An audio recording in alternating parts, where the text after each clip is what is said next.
जुलाई का महीना अपने अंतिम चरण पे है और ऐसे में पूरे भारतवर्ष में हर स्टेट में बारिश बारिश बारिश ही हो रही है।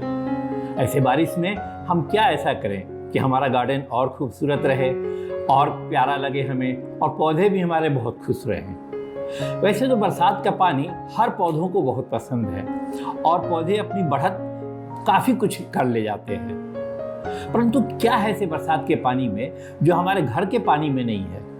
क्यों बरसात के पानी से पौधे इतने ज़्यादा खुशहाल हो जाते हैं, इतने ज़्यादा रंगीन और खुशमिजाज से लगते हैं देखने में, लेकिन कई जगह ये बरसात का पानी पौधों को नुकसान भी कर जाता है। अगर थोड़ी हम देख रेख न करें और गमलों में, खासकर हम किचन गार्डन की बात करते हैं, गमलों में अगर बरसात का पानी इकट्ठा होता है तो कई बार पौधे खराब भी हो जाते हैं, रूट रॉट भी हो जाता है। क्या ऐसा हम करें गार्डनिंग के सिलसिले में कि हमारे बरसात में हमारा गार्डन बहुत खुशनुमा बना रहे?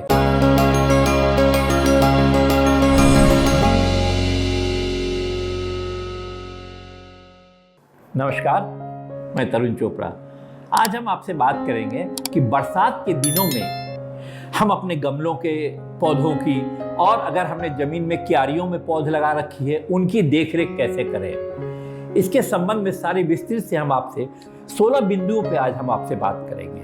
कृपया बने रहिए मेरे साथ और पूरे वीडियो को ध्यान से देखें, आपके मतलब का होने वाला है यह वीडियो।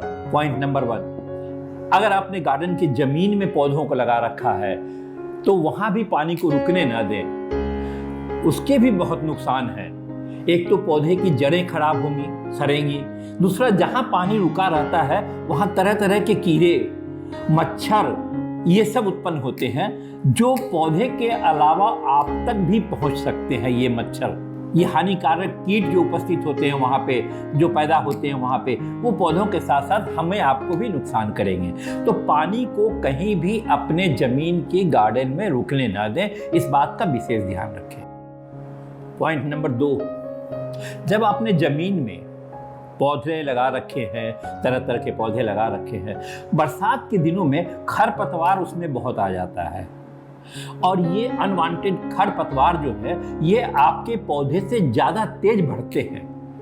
ये जब ज़्यादा तेज बढ़ते हैं तो मिनरल्स जो ज़मीन में है वो ये सोख लेते हैं, आपके पौधे को कम मिलता है, आपके पौधे की ग्रोथ रुक जाएगी और ये घास फूस जो भी है ये आपके पौधे से ऊपर निकल जाएंगे।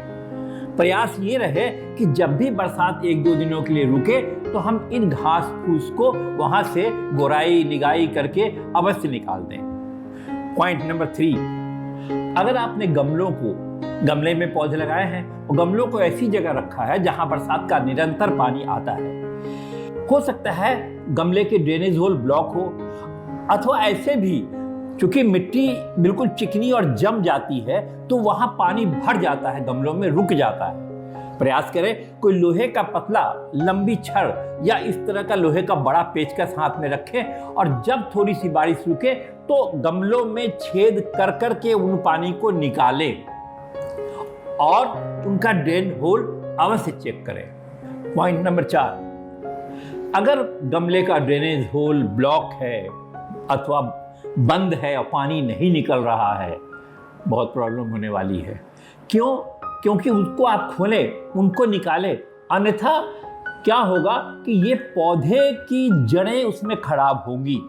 मैंने आपको दिखाने के लिए इस तरह के कई पॉट रखे हैं जिनमें पानी आकर के बरसात का निकल जा रहा है। वो पौधे कितने हेल्दी हैं और अगर पानी उसमें रुक जा रहा है तो उस गमले की हालत देखिए क्या है। पॉइंट नंबर 5, बरसात के दिनों में कई बार छुट्टियां होती हैं बच्चों को, आप कहीं टूर पे चले जाते हैं, घूमने चले जाते हैं। अगर आप लंबे समय के लिए जा रहे हैं और आपके पौधे ऐसी जगह पे हैं जहां डायरेक्ट बरसात का पानी उसके ऊपर गिरता रहेगा तो लगभग 1-1.5 इंच की कोई ईंट का टुकड़ा पौधे की एक तरफ, गमले के एक तरफ लगा दें। गमला थोड़ा टेढ़ा सा हो जाएगा। ऐसा करने पर अगर उसका ड्रेन होल ब्लॉक भी होगा तो भी एक सीमित पानी उसमें आएगा, फिर जिधर से टेढ़ा होगा उधर से पानी निकल जाएगा। इस बात का भी जाने से पूर्व ध्यान रखें। पॉइंट नंबर 6, बरसात के दिनों में जैसा मैंने पहले भी बताया था, खरपतवार बहुत आ जाते हैं, आपके गमलों में भी आ जाते हैं। इन्हें जब भी कभी 1-2 दिनों के लिए बारिश रुके और मिट्टी थोड़ी सी सख्त हो, आप निराई गुड़ाई जरूर करें। इनके 2 फायदे होंगे। एक तो आप निराई गुड़ाई करके खरपतवार निकाल देंगे गमले में से। दूसरा, जब ये निराई गुड़ाई होती है तो मिट्टी कुछ ऊपर की सॉफ्ट होती है, तो गमले के जड़ों को ऑक्सीजन मिलने लगता है, हवा मिलने लगती है, जिससे पौधे और हेल्दी हो जाते हैं। पॉइंट नंबर 7, जब भी आप निराई गुड़ाई करें बरसात के दिनों में खासकर, तो वहां फर्टिलाइजर डालना आवश्यक होता है। इसका एक कारण यह है कि जब बरसात में ज्यादा पानी आता है गमलों में, तो जो गमलों में आपने पहले से फर्टिलाइजर दे रखा है वो ड्रेन होल के थ्रू पानी से निकल जाता है, तो पौधे में वो खाद वगैरह रहा नहीं। तो पर पॉट के हिसाब से आप लगभग 150 ग्राम वर्मी कंपोस्ट हो, अथवा आपके पास जो भी कंपोस्ट हो, किचन वेस्ट से बना हुआ कंपोस्ट हो, काउडंग का पुराना कंपोस्ट हो, जो भी हो, करीब 150 ग्राम कंपोस्ट, 50 ग्राम के करीब नीम की खाद और करीब 10 ग्राम इप्सम साल्ट। इप्सम साल्ट पौधे की जड़ों को मजबूत होने देगा और फोटोसिंथेसिस की क्रिया को और सुचारू करता है, जिससे आपकी पत्तियां और आकर्षक लगेंगी, प्यारी लगेंगी। और 2-3 ग्राम के लगभग कोई सा भी फंगिसाइड जो आपके पास मिलता हो वो पाउडर, इन सबको मिला करके जब आपने गुड़ाई की है गमले की, तो ऊपर से लगभग 1-1.5 इंच की मिट्टी हटा दें। इस फर्टिलाइजर को उसमें डालें चारों तरफ फैला करके, और उसी मिट्टी से फिर से ढक दें। आज के दिन चूंकि बरसात रुका था, थोड़ा सा पानी डालने की आवश्यकता नहीं है, क्योंकि मिट्टी एक तो भींगी है, दूसरा हो सकता है शाम सुबह फिर से बरसात हो जाए, तो पानी कतई मत डालें। चूंकि बरसात में पौधों की बढ़त अच्छी होती है, हमने फर्टिलाइजर डाल दिया है, फंगिसाइड भी डाला है, क्योंकि बरसात में कीड़े भी कई आ जाते हैं, और पत्तों को अपना रंग देने के लिए भी हमने उसमें इप्सम साल्ट मिलाया है।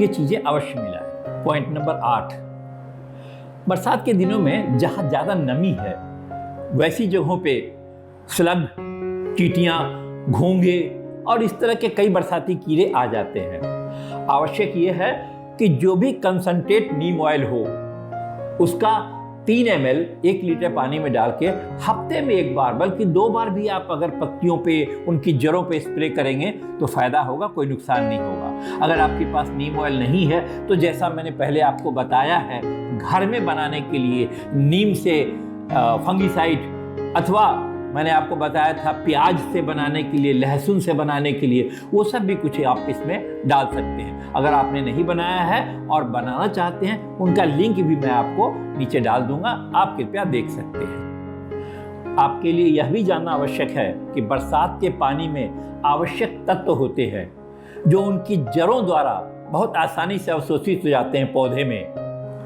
तो ये पौधे की बढ़त में बहुत मदद करते हैं। पॉइंट नंबर 10, बरसात के पानी का पीएच लेवल 6.2 और 6.8 के बीच में रहता है, जो हमारे पौधों के लिए बहुत ही फायदेमंद है, और यह मिट्टी के पीएच को संतुलित कर देता है, जिससे हमारे पौधे की बढ़त हो जाती है। यह भी एक बरसात के पानी का फायदा है। पॉइंट नंबर 11, बरसात के पानी में नाइट्रेट, नाइट्रोजन के अतिरिक्त और भी कई सूक्ष्म मिनरल्स होते हैं जो पौधों की ग्रोथ को बढ़ावा देते हैं। बरसात के पानी में कई प्रकार के सूक्ष्म पोषक तत्व जैसे जिंक, मैग्नीशियम, कॉपर, मैंगनीज इत्यादि उपस्थित होते हैं, जो पौधों की ग्रोथ में सहायता करते हैं। पॉइंट नंबर 12, जब हमने पौधों की मिट्टी को सही कर लिया, इसमें हमने फर्टिलाइजर भी डाल दिया, इसी समय बरसात के समय हम पौधों की प्रूनिंग भी करते हैं। इसके कई फायदे हैं। एक तो बरसात में चूंकि बहुत तेजी से ग्रोथ होता है पौधों का, तो कई शाखाएं बेतरतीब भी बढ़ जाती हैं, अवांछित की तरीके से भी पौधे की शाखाएं बढ़ जाती हैं। उनको अगर हम प्रूनिंग कर लेते हैं, ट्रिमिंग कर लेते हैं, तो एक तो पौधों का शेप अच्छा हो जाता है, दूसरा उस कटिंग से हम और पौधे भी बना लेते हैं जो बरसात में जिनका ग्रोथ, जिनकी जड़ें बहुत जल्दी पकड़ लेती हैं, और वो पौधे मेरे तैयार हो जाते हैं। बरसात के दिनों में जो हमने हैंगिंग बास्केट लगा रखे हैं, अमूमन हर बास्केट के पौधे में एरियल रूट्स आ जाते हैं। उस समय अगर हम उन एरियल रूट्स के साथ उसकी कटिंग करें तो हम और भी बास्केट आसानी से बना सकते हैं, तथा उस पुराने बास्केट का शेप भी हम बहुत अच्छा बना सकते हैं। पॉइंट नंबर 14, बरसात के दिनों में फंगस का भी बहुत डर होता है पौधों में।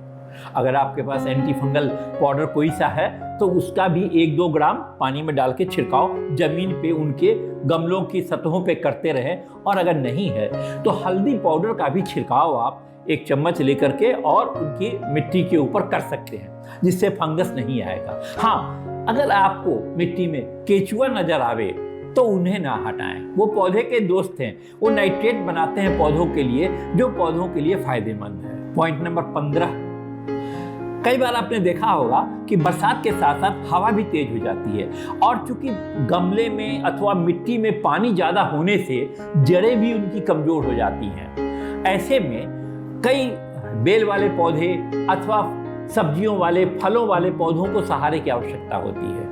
जैसे कई बेल के फूल वाले बेल हैं तो उनको भी कोई सहारा दीजिए, लकड़ी का सहारा दीजिए, मौस स्टिक का सहारा दीजिए, अथवा किसी रस्सी के सहारे ऊपर आप चढ़ा दीजिए। जैसे टमाटर है, जैसे प्याज है, उनके पौधे भी झुकने लगेंगे 1-2 साइड में, उनको भी किसी डंडे का सहारा, बांस के टुकड़े का सहारा दे करके उनके साथ डोरी से बांध दीजिए ताकि वो झुके ना, गिरे ना, जिससे आपके फल और फूल खराब ना। और आज की टॉपिक का पॉइंट नंबर 16, जहां भी आपने गमले रखे हैं, 8-10 गमले रखे हैं, ध्यान दें कि गमलों के आसपास जमीन में भी पानी न रुके। क्या होता है कि अगर वहां मिट्टी गिर गई है तो वो मिट्टी पानी को रोकता है और गमलों की सतहों में जो छेद होता है उससे वो पानी ऊपर की तरफ सक हो जाता है, पौधे की जड़ें उनको खींच लेती हैं ऊपर की तरफ। एक तो बरसात से ऊपर पानी आ रहा है और नीचे से भी पानी चढ़ेगा तो पौधों को नुकसान करेगा। तो ये जरूर ध्यान रखें कि गमलों के आसपास जो मिट्टी है, आसपास जो जमीन है वो साफ हो ताकि वहां पानी न ठहरे, अन्यथा वो जब पानी ऊपर की तरफ चढ़ेगा तो नुकसान करेगा पौधों को, खराब करेगा पौधों को। आशा है कि बरसात के दिनों में हम अपने पौधों की कैसे देखरेख करें, ये जानकारी आपके मतलब की होगी, आपके काम की होगी। मैंने विस्तृत से आपको बताने की कोशिश की है। अगर आपको मेरा वीडियो पसंद आया हो तो आप उन सभी प्लांट के, पौधों के प्रेमियों के पास जो आपके मित्र हैं, ये मेरा वीडियो अवश्य फॉरवर्ड करें, लाइक करें। और अगर अभी तक आपने मेरे चैनल को सब्सक्राइब नहीं किया है तो कृपया सब्सक्राइब अवश्य करें। हम बहुत सारी ऐसी जानकारियाँ आपके लिए लेकर के आते हैं। अगर आपको इस संबंध में अथवा और किसी भी पौधों के बारे में कोई जानकारी चाहिए तो कृपया कमेंट बॉक्स में अवश्य लिखें। मैं प्रयास करूंगा आपके हर प्रश्नों का उत्तर देने के लिए। धन्यवाद मेरे साथ पूरे वीडियो में बने रहने के लिए।